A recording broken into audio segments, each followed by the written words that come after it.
ಪಾರ್ವತಿ, ಯಾಕೆ ಯಾಕೆ ಊಟ ತಿಂಡಿ ನೀರು ಎಲ್ಲ ಬಿಟ್ಟು ಹಿಂಗಾಗಿದ್ಯಾ? ಶಿಲ್ಪ ಇಷ್ಟಪಟ್ಟು ಮುದ್ದೆ ಮಾಡ್ಕೊಂಡಿರೋದು. ಆ ಹುಡುಗ ಚೆನ್ನಾಗೇ ನೋಡ್ಕೊತಿರ್ತಾನೆ ಬಿಡು. ನೀನು ಯಾಕೆ ಹೊಟ್ಟೆಗೆ ಇಟ್ಟು ನೀರು ಎಲ್ಲ ಬಿಟ್ಟು ಕೂತ್ಕೋತೀಯ? ಎದ್ದೇಳಿ ಎದ್ದೇಳಿ, ಮೊದಲು ಊಟ ಮಾಡು. ಇಲ್ಲ ರೀ, ಇಲ್ಲ, ನನ್ನ ಕೈಲಾಗ್ತಾ ಇಲ್ಲ. ನನಗೆ ಶಿಲ್ಪನ ಬಿಟ್ಟಿರೋಕ್ಕಾಗ್ತಿಲ್ಲ. ನಿಜವಾಗ್ಲೂ ಅವಳ ಅತ್ತೆ ಅವಳನ್ನ ಚಿತ್ರಹಿಂಸೆ ಕೊಡ್ತಿರ್ತಾಳೆ. ಅಯ್ಯೋ ದೇವ್ರೆ, ನಿನಗೆ ಬುದ್ಧಿ ಹೇಳಕ್ಕೆ ನನಗೆ ಕೈಲಾಗಲ್ಲ. ನಿನ್ನ ಮಗ ಹೋಗಿದಂತಾನೆ ನೋಡ್ಕೊಂಬರ್ತೀನಿ ಅಂತ. ಅವನು ಬಂದಮೇಲೆ ಎಲ್ಲ ವಿಚಾರ ತಿಳಿಯುತ್ತಲ್ಲ ಬಿಡು. ಅಂದ್ರೂ ನನ್ನ ಮನಸ್ಸಿಗೆ ಯಾಕೋ ಸಮಾಧಾನನೇ ಇಲ್ಲ. ಏನಾಯ್ತಪ್ಪ? ಏನಾಯ್ತು? ಯಾಕೆ ಅಮ್ಮ ಹಿಂಗೆ ಅಳ್ತಾ ಕೂತಿರೋದು? ರಾಜು ಬಂದೇನೋ? ಹೋಗಿದ್ದೆ ತಾನೇ ಶಿಲ್ಪನ ಮನೆಗೆ? ಹೆಂಗಿದ್ದಾಳೆ? ಏನು ಮಾಡ್ತಿದ್ದಾಳೆ? ಸಣ್ಣಕ್ಕೇನಾರು ಆಗಿದ್ದಾಳೇನೋ? ಅವರತ್ತೆ ಅವಳಿಗೇನಾದ್ರು ಅಂತಿದ್ದಾಳ? ನನಗೆ ಗೊತ್ತು, ಅವಳು ಏನಾದರೂ ಅಂದೆ ಅಂತಾಳೆ ಅವಳ ಅತ್ತೆ. ನಮ್ಮ ಶಿಲ್ಪ ಸಣ್ಣಕ್ಕೆ ಹೊರಗೆ ಹೋಗ್ಬಿಟ್ಟಿರ್ತಾಳೆ ನಿಜವಾಗ್ಲೂ. ಅಲ್ವೇನೋ ರಾಜು? ನಿಜ ತಾನೇ ನಾನು ಹೇಳ್ತಿರೋದು? ಅಮ್ಮ, ನಿಂದು ಯಾವಾಗಲೂ ಇದ್ದಿದ್ದೆ ಕಣಮ್ಮ. ಅಲ್ಲಿ ಶಿಲ್ಪ ರಾಣಿ ಇದ್ದಂಗಿದ್ದಾಳೆ. ಅವಳಿಗೇನು ತೊಂದರೆ ಇಲ್ಲ ಅಲ್ಲಿ. ನಾನು ಹೇಳಿದೆ ಇವಳಿಗೆ ಚೆನ್ನಾಗೇ ಇರ್ತಾಳೆ ಬಿಡು ಅಂತ. ಅವಳು ಗಂಡ ಇದ್ದಾನಲ್ಲ, ನೋಡ್ಕೋತಾನೆ. ಹೂನಪ್ಪ, ನಿಜ. ಹುಡ್ಗವ್ರ ಅಮ್ಮ ಒಂದು ಸ್ವಲ್ಪ ರೂಢು, ಅಂದರೆ ಘಾಟಿ ಹೆಂಗಸು. ಅದು ಬಿಟ್ಟರೆ ಶಿಲ್ಪನ ಗಂಡ ಒಳ್ಳೆಯವನೇನೆ ಅಂತ ನಾನು ನೋಡ್ದಂಗೆ ಒಳ್ಳೆಯವನೇ, ಚೆನ್ನಾಗೇ ನೋಡ್ಕೋತಾನೆ. ಆಮೇಲೆ ಚಿಕ್ಕಣ್ಣವ್ರ ಅಪ್ಪ ಅವರು ಕೂಡ ತುಂಬ ಒಳ್ಳೆಯವರು, ಚೆನ್ನಾಗಿ ನೋಡ್ಕೋತಾರೆ. ಆದರೆ ಸ್ವಲ್ಪ ಶಿಲ್ಪವ್ರ ಅತ್ತೆ ಮತ್ತು ಅವ್ರ ತಂಗಿ ಸ್ವಲ್ಪ ಘಾಟಿ ಅನ್ನಿಸ್ತು ಕಣಮ್ಮ. ಅಂದ್ರೂ ಗಂಡನ ಸಪೋರ್ಟ್ ಇದೆ ಬಿಡಮ್ಮ ಶಿಲ್ಪಂಗೆ. ಗಂಡನ ಸಪೋರ್ಟ್ ಇದ್ಮೇಲೆ ಏನು ಚಿಂತೆ ಇಲ್ಲ. ಏನು ಪಾರ್ವತಿ, ಈಗಾದರೂ ಊಟ ಮಾಡು ಬಾ. ಅಲ್ಲ, ನಾವೇ ನೋಡಿ ಮದುವೆ ಮಾಡಿದ್ರು ಎಲ್ಲರ ಮನೇಲೂ ಅತ್ತೆ ಕಾಟ ಇದ್ದೇ ಇರುತ್ತೆ. ಅದರಿಂದ ತಪ್ಪಿಸ್ಕೊಳ್ಳೋಕೆ ಸಾಧ್ಯನೇ ಇಲ್ಲ. ನಮಗೆ ಮುಖ್ಯವಾಗಿ ಬೇಕಾಗಿದ್ದು ಗಂಡನ ಸಪೋರ್ಟು. ಗಂಡನ ಸಪೋರ್ಟ್ ಇದ್ದರೆ ಏನು ಬೇಕಾದರೂ ಮಾಡ್ಬೋದು, ಯಾರೇನು ಬೇಕಾದ್ರೂ ಹೆದರಿಸ್ಬೋದು. ಹೌದಮ್ಮ, ಗಂಡನ ಸಪೋರ್ಟ್ ಶಿಲ್ಪಂಗಿದೆ. ಅವಳು ಅಷ್ಟಲ್ದೇ ಮನೆ ಬಿಟ್ಟು ಹೋಗಿ ಮದುವೆ ಮಾಡ್ಕೋತಿದ್ಲ ಹೇಳೋ?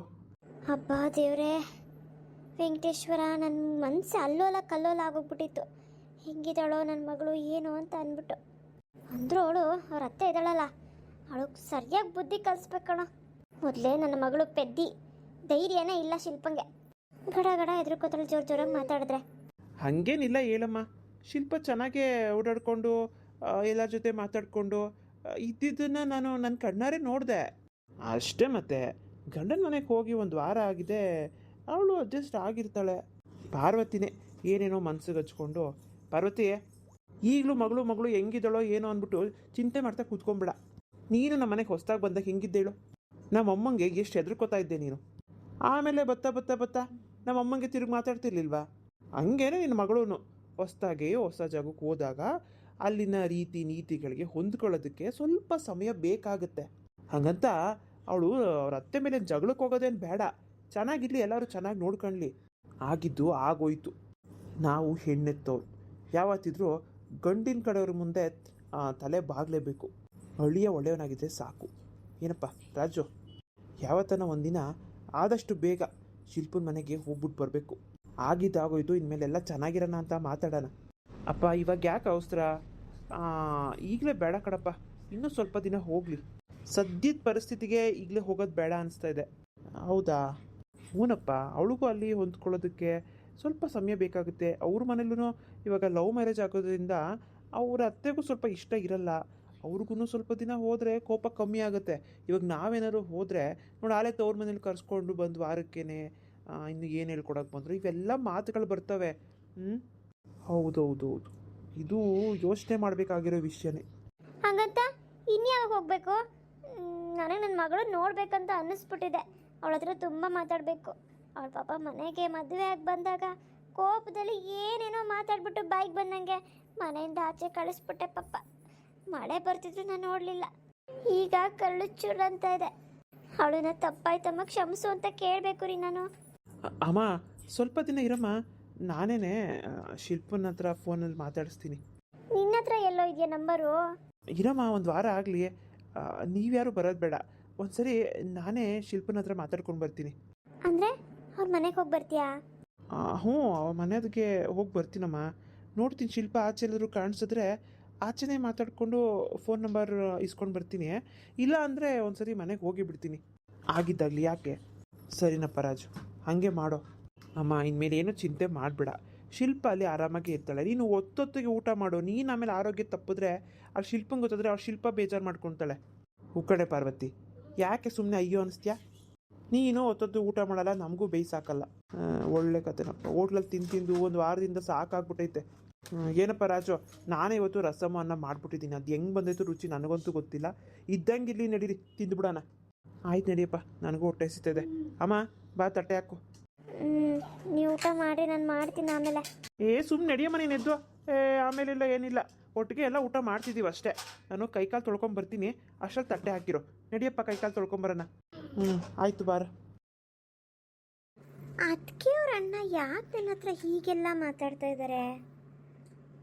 ನನಗೇನೋ ಸರಿಯಾಗಿ ಅರ್ಥ ಆಗ್ತಿಲ್ಲ.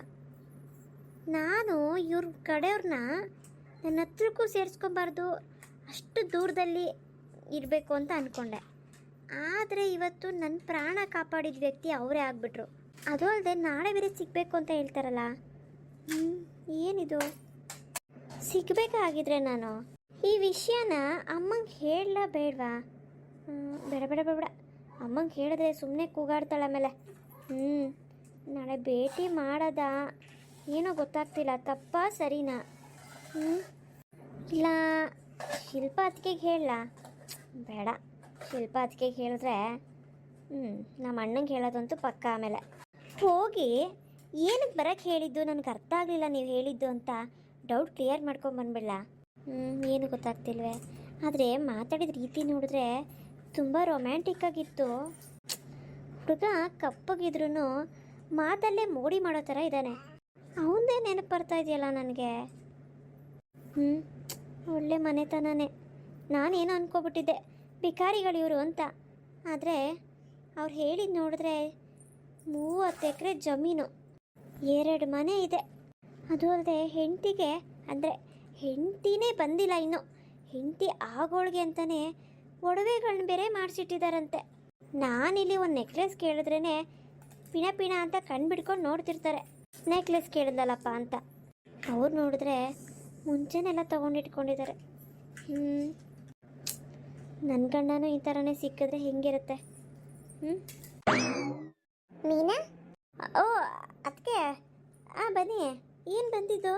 ಅಲ್ಲ, ಊಟ ತಗೊಬಂತ ನೀನೇ ಹೇಳ್ದಲ್ಲ, ಅದಕ್ಕೆ ತಗೊಂಡು ಬಂದೆ. ಅಯ್ಯೋ ಅದಾ? ಸರಿ ಕೊಡಿ. ಸರಿ, ನೀವಿನ್ ಹೊರಡಿ. ಅದಕ್ಕೆ ಏನು ಮೀನಾ? ಅದಕ್ಕೆ ನಿಮ್ಮದು ಎಷ್ಟು ಎಕರೆ ಜಮೀನಿದೆ? ನಮ್ಮದು ಹತ್ತತ್ರ ಒಂದು 30 ಎಕರೆ ಇರ್ಬೋದು. ಹೌದಾ? ಆಮೇಲೆ ಮನೆ ಎಷ್ಟಿದೆ? 2 ಮನೆ ಇದೆಯಾ? ಹಾಂ, 2 ಮನೆ ಇದೆ. ಯಾಕೆ ಕೇಳ್ತಿದ್ಯಾ? ನಿನಗೇನು ಗೊತ್ತು ನಮ್ದು 2 ಮನೆ ಇರೋದು? ಅದಕ್ಕೆ ಅದು ಸುಮ್ಮನೆ ಕೇಳಿದೆ ಅಷ್ಟೇ, ಗೆಸ್ ಮೇಲೆ ಎಷ್ಟಿರ್ಬೋದು ಮತ್ತು 2 ಮನೆ ಇದೆಯಾ ಅಂತ ಅಷ್ಟೇ, ಬೇರೆ ಏನಿಲ್ಲ. ಏನು ಯೋಚನೆ ಮಾಡೋಕ್ಕೆ ಹೋಗ್ಬಿಡಿ, ನಾನು ಸುಮ್ಮನೆ ಹಂಗೆ ಕೇಳಿದೆ ಅಷ್ಟೇ. ಸರಿ. ಅದಕ್ಕೆ ಇನ್ನೊಂದು ವಿಷಯ, ನೀವೇನಾದರೂ ನಿಮ್ಮ ತವ್ರ ಮನೇಲಿ ಭಾಗ ಕೇಳಬೇಕಂತಿದ್ದೀರಾ? ಅಂದರೆ ಈಗೆಲ್ಲ ಬಂದಿದೆಯಲ್ಲ ರೂಲ್ಸು, ಹೆಣ್ಮಕ್ಳಿಗೂ ಭಾಗ ಬೇಕು ಅಂತ. ಅದಕ್ಕೆ ನಿಮ್ಗೇನಾದ್ರು ಇಸ್ಕೋಬೇಕಂತ ಆಸೆ ಏನಾದ್ರು ಇದೆಯಾ? ಅದು ನನಗೇನು ಆಸೆ ಇಲ್ಲ. ಕಾನೂನು ಏನೇ ತೀರ್ಮಾನ ಮಾಡಿರಲಿ, ನನಗೆ ನನ್ನ ತವ್ರ ಮನೆಯವ್ರು ಚೆನ್ನಾಗಿರ್ಬೇಕು. ಅದೆಲ್ಲ ನಮ್ಮ ಅಣ್ಣನೇ ತಗೋತಾನೆ. ಹಾಂ, ಅದೇ ಒಳ್ಳೇದು ಬಿಡಿ, ಅದೇ ಒಳ್ಳೇದು. ತವ್ರ ಮನೆಯವ್ರು ಚೆನ್ನಾಗಿರ್ಬೇಕು ಅಂದರೆ ಎಲ್ಲ ಆಸ್ತಿನೂ ನಿಮ್ಮ ಅಣ್ಣನ ಹೆಸರಿಗೆ ಆಗುತ್ತಲ್ಲ? ಹೌದು. ಸರಿ, ಒಳ್ಳೆ ನಿರ್ಧಾರನೇ ಮಾಡಿದ್ದೀರಾ ಬಿಡಿ. ನೀನು ಯಾಕೆ ಇದನ್ನೆಲ್ಲ ಕೇಳ್ತಿದ್ಯಾ? ಏನಿಲ್ಲ, ಅದಕ್ಕೆ ಸುಮ್ಮನೆ ಹಾಗೆ ಕೇಳಿದೆ ಅಷ್ಟೇ. ನನ್ನ ಫ್ರೆಂಡ್ ಕೂಡ ನಿಮ್ಮ ಥರನೇ ಒಬ್ಳಿದ್ದಾಳೆ. ಅವಳು ಮದುವೆ ಆಗಿದ್ದಾಳೆ, ಆದರೆ ತವ್ರ ಮನೆಯಿಂದ ಒಂದು ಬಿಡ್ಗಾಸ್ ಕೂಡ ತಂದಿಲ್ಲ. ಎಲ್ಲ ಅವ್ರ ಅಣ್ಣ ಅದಕ್ಕೆ ಚೆನ್ನಾಗಿರಲಿ ಅಂತ ಅವಳ ಆಸೆ. ತವ್ರ ಮನೆ ಉದ್ಧಾರ ಮಾಡ್ಬೇಕು ನೋಡಿ, ಅದಕ್ಕೆ ಕೇಳಿದೆ ಅಷ್ಟೇ. ನೀವು ಅವಳ ಥರನೇ. ಒಳ್ಳೆ ನಿರ್ಧಾರ. ಸರಿ ಆಯಿತು, ನೀವೇನು ಹೊರಡಿ, ನಾನು ಊಟ ಮಾಡ್ತೀನಿ. ತಟ್ಟೆನ ನಾನೇ ಅಡುಗೆ ಮನೆಗೆ ತಂದಿಟ್ಬಿಡ್ತೀನಿ, ನೀವೇನು ಮತ್ತೆ ಬರೋಕ್ಕೆ ಹೋಗಬೇಡಿ. ಸರಿ. ಹಾಗಿದ್ರೆ ಇವ್ರ ಅಣ್ಣನ ಮದುವೆ ಮಾಡ್ಕೊಳ್ಳೋರು ಪುಣ್ಯವಂತೇನೆ. ನನಗೆ ಅನಿಸ್ತಾ ಇದೆ ಇವ್ರ ಅಣ್ಣ ನನಗೆ ಕಾಳಾಗ್ತಿರ್ಬೋದೇನೋ ಅಂತ. ನಾಳೆ ಹೋಗ್ತೀನಲ್ಲ, ಗೊತ್ತಾಗತ್ತೆ. ಫ್ರೆಂಡ್ಸ್, ಇವತ್ತಿನ ಎಪಿಸೋಡ್ ಎಲ್ಲರಿಗೂ ಇಷ್ಟ ಆಗಿರುತ್ತೆ ಅಂದ್ಕೊಂಡಿದ್ದೀನಿ. ಏನಪ್ಪ ಇಷ್ಟು ಲೇಟಾಗಿ ಹಾಕಿದ್ದಾರೆ ಅಂತ ಅನ್ಕೋಬೇಡಿ. ಪ್ರತಿದಿನ ತಪ್ಪದೆ ವೀಡಿಯೋಸ್ನ ಹಾಕಬೇಕು ಅಂತ ಅಂದ್ಕೊಂಡಿದ್ದೀನಿ. ಲೇಟ್ ಆದರೂ ಪರವಾಗಿಲ್ಲ, ಒಂದಾರು ದಿನಕ್ಕೆ ವೀಡಿಯೋ ಹಾಕ್ತೀನಿ.